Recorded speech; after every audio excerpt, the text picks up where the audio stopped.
Lagi dengan saya Dr. Sadam Ismail. Pernah nggak kamu mendengar tentang propolis?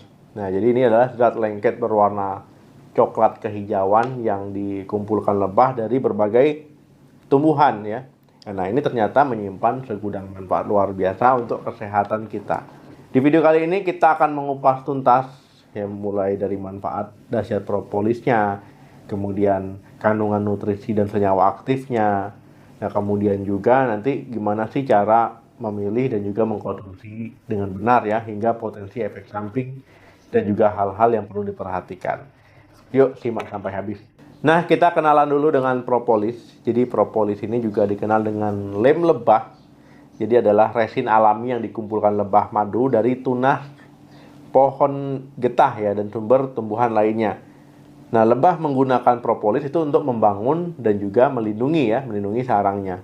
Nah, menambal celah, memperkuat struktur, dan juga mencegah masuknya bakteri, virus, dan juga jamur. Nah, komposisi propolis sangat kompleks ya, dan juga bervariasi tergantung sumber tumbuhan di sekitar sarang lebah.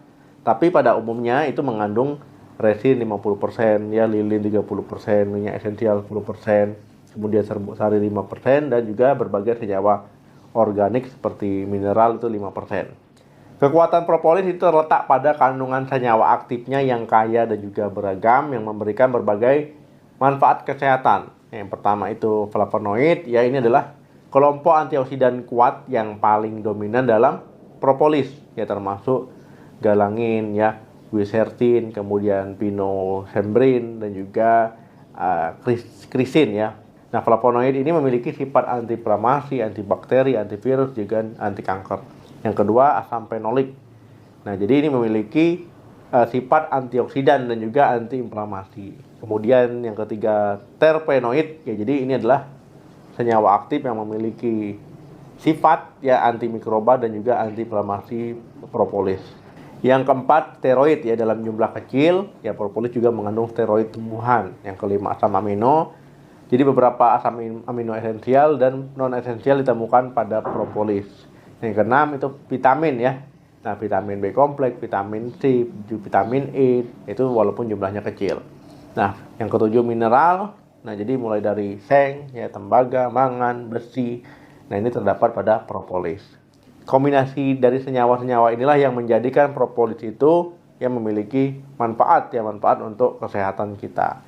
Nah, yang pertama itu sebagai antibakteri ya, antibakteri alami. Propolis efektif yang melawan berbagai jenis bakteri patogen termasuk Staphylococcus aureus ya. Kemudian ini penyebab infeksi kulit, kemudian Staphylococcus mutan ya, penyebab kerusakan gigi. Yang kedua, antivirus yang kuat. Nah, propolis ini menunjukkan aktivitas antivirus terhadap virus influenza, kemudian herpes simplex virus ya, dan juga beberapa jenis virus lainnya. Yang ketiga, antiinflamasi. Nah, jadi flavonoid dan juga senyawa fenolik dalam propolis itu membantu mengurangi peradangan pada berbagai kondisi seperti radang tenggorokan dan juga luka. Yang keempat, antioksidan ya, pelindung sel. Nah, jadi kandungan antioksidan yang tinggi dalam propolis itu melindungi sel-sel tubuh dari kerusakan akibat radikal bebas yang terkait dengan penuaan dini ya, kemudian juga berbagai penyakit kronis. Yang kelima, membantu penyembuhan luka. Nah, propolis ini bisa membantu ya mempercepat penyembuhan luka bakar, luka sayat ya ataupun luka robek, dan juga meningkatkan regenerasi sel ya, mengurangi risiko infeksi. Yang keenam, meredakan sakit tenggorokan. Nah, jadi semprotan ataupun larutan propolis dapat membantu meredakan nyeri ya pada tenggorokan, gatal pada tenggorokan, dan juga peradangan pada sakit tenggorokan. Yang ketujuh, mendukung kesehatan mulut dan gigi. Nah, propolis ini bisa membantu ya mencegah plak gigi, radang gusi, dan juga sariawan. Kedelapan, potensi anti kanker. Nah, jadi penelitian awal ya pada hewan menunjukkan bahwa propolis itu memiliki potensi untuk menghambat pertumbuhan sel kanker dan menginduksi apoptosis ya, jadi kematian sel ya, bunuh diri sel lah gitu, sel yang bermasalah. Nah, pada beberapa jenis kanker. Nah, tapi masih diperlukan ya penelitian lebih lanjut pada manusia. 9, meningkatkan sistem kekebalan tubuh. Nah, jadi propolis dapat membantu ya meningkatkan sistem kekebalan tubuh ya, jadi supaya imun kita lebih siap, lebih kuat. 10, membantu mengatasi alergi. Nah, beberapa penelitian menunjukkan bahwa propolis ini bisa Bisa mengurangi gejala alergi seperti misalkan teman-teman bersin-bersin ya, hidungnya tersumbat. 11. Potensi anti jamur. Nah, propolis juga nih menunjukkan aktivitas anti jamur terhadap berbagai jenis jamur penyebab infeksi. Gimana cara memilih propolis supaya mendapatkan manfaat yang optimal? Nah, jadi propolis itu ada jenis-jenisnya juga ya yang tersedia. Misalkan yang pertama itu ekstrak cair ya. Nah, ini adalah bentuk propolis yang paling umum, biasanya dikonsumsi dengan meneteskan di bawah lidah atau dicampur dengan air ya. Kemudian teh atau madu. Nah, jadi pilih ekstrak yang mengandung persentase propolis yang jelas ya dan berasal dari sumber terpercaya. Yang kedua, kapsul atau tablet. Jadi kalau teman-teman tidak menyukai rasa propolis, nah teman-teman bisa nih pilih yang kapsul atau tablet, tinggal ikuti dosis kemasan. Yang ketiga, semprotan ya, ataupun spray. Nah, ini ideal juga untuk mengatasi sakit tenggorokan, ya masalah mulut. Jadi bisa langsung disemprot ke area yang sakit. Yang keempat, salep atau krim. Ini digunakan secara topikal untuk menyembuhkan luka ya, mengatasi jerawat atau mengatasi masalah kulit. Yang kelima, madu propolis. Nah, ini kombinasi madu dan propolis ya, yang memberikan manfaat yang double artinya. Nah, dosisnya ya ini bervariasi tergantung dengan kondisi dan juga produknya dan juga apa sih yang diobati. Jadi tinggal ikuti anjuran dosis yang tertera pada kemasan. Kemudian potensi efek sampingnya yang perlu teman-teman perhatikan ya ketika menggunakan propolis. Yang pertama itu reaksi alergi.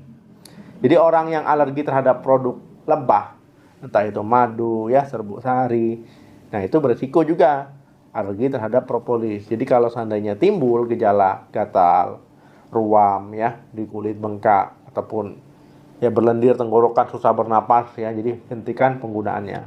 Yang kedua, iritasi mulut dan tenggorokan. Nah, pada beberapa orang ya penggunaan propolis oral itu dapat menyebabkan iritasi ringan ya pada mulut ataupun pada tenggorokan. Yang ketiga, interaksi obat. Nah, propolis ini berpotensi ya berinteraksi dengan beberapa jenis obat, terutama obat pengencer darah ya. Jadi kalau ada obat pengencer darah dikonsumsi ya, jadi konsultasikan dengan dokter ataupun dengan tenaga kesehatan. Yang keempat, kehamilan atau menyusui. Jadi keamanan penggunaan propolis pada ibu hamil menyusui masih belum diteliti ya secara keseluruhan. Jadi sebaiknya hindari penggunaan propolis saat sedang hamil ya ataupun sedang menyusui, atau bisa konsultasikan ke dokter.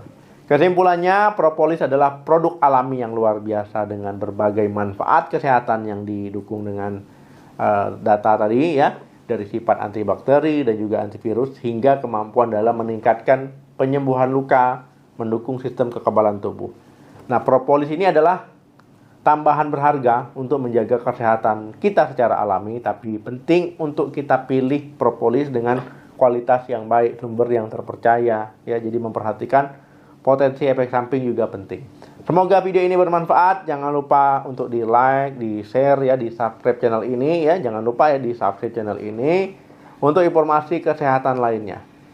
Kalau kamu punya pengalaman atau tips seputar propolis ya, jangan ragu berbagi di kolom komentar. Terima kasih sudah menonton. Jaga kesehatan selalu. Salam sehat. Sampai jumpa.